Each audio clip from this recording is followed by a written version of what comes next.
to Thoughtful Thursdays.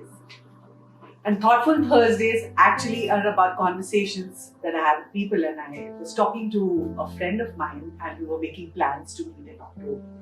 And after we spoke and giggled and cackled, she actually WhatsApp and says, imagine, even if we have to meet, where are we going to meet? She said that, and another friend said, Priya, there are people still not wanting to move out of their house. They are afraid. And they think that the whole world is still sitting inside their house. And that actually has been something that's been on my mind as well. Because most of my work or conversations were with people when I was outside the office or outside home. And now I have to really think about the social connections that I have to make, because the pandemic has really shaken all of us. And if I have to make the social connections, I'll have to find creative ways to make these social connections. Far more important is I have to decide how to make these social connections. And so I said, let me do some reading. And I read this article which said that the benefits of talking to strangers. Now that might sound surprising, because as I was reading, Nick Epley of University of Chicago said that most people underestimate how much joy talking to strangers can bring to your life. And I have seen that happen to me all throughout my commute, whether it was traveling for my work or on my personal trips.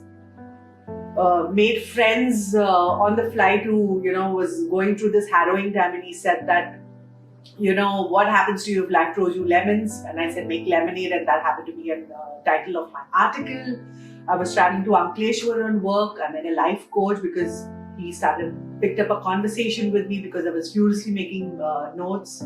I was at Soho House looking out and gazing at the sunset, and perfect stranger came up and said to me that, hey, you look like a spiritual friend of mine.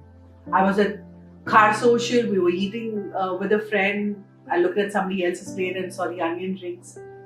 You actually enjoy conversations with strangers. And that itself has a great impact on your physical and your mental health.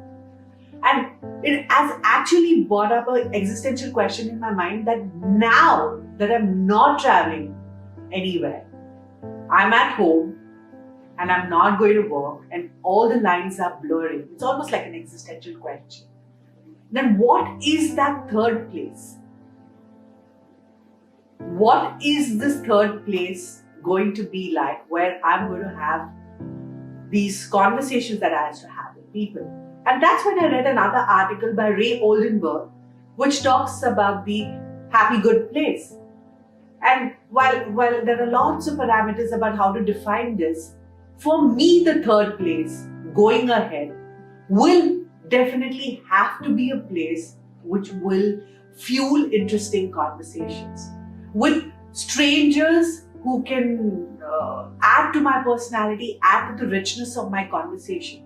I don't know what this place is going to be, because with all the cafes and the restaurants and my normal haunts that have closed down, I see an interesting opportunity, a business opportunity, if somebody can actually create a place and a safe environment for that. The second most important parameter out here would be the feeling of playfulness. This place has to be something which restores my energy, brings my mood alive, helps me laugh.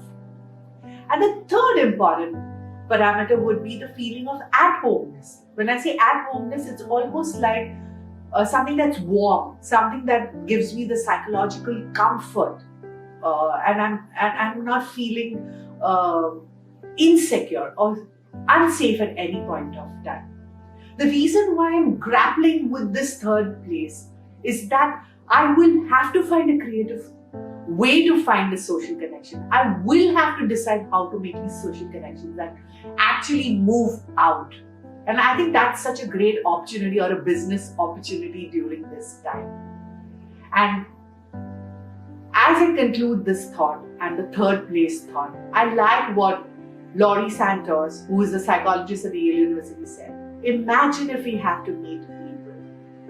We will have to violate our intuition about what's best for us what she's talking about that is about letting our guard down about whether we should trust somebody or not trust somebody because of all the social distancing. And she says that we will have to take that risk. Of course, as I always say, being safe. But we will have to decide how to make these social connections and how to find the third place to make these interesting conversations. If you like what I say and you want to know more, I'm happy to have this conversation and I'm happy to meet you and discover this third place.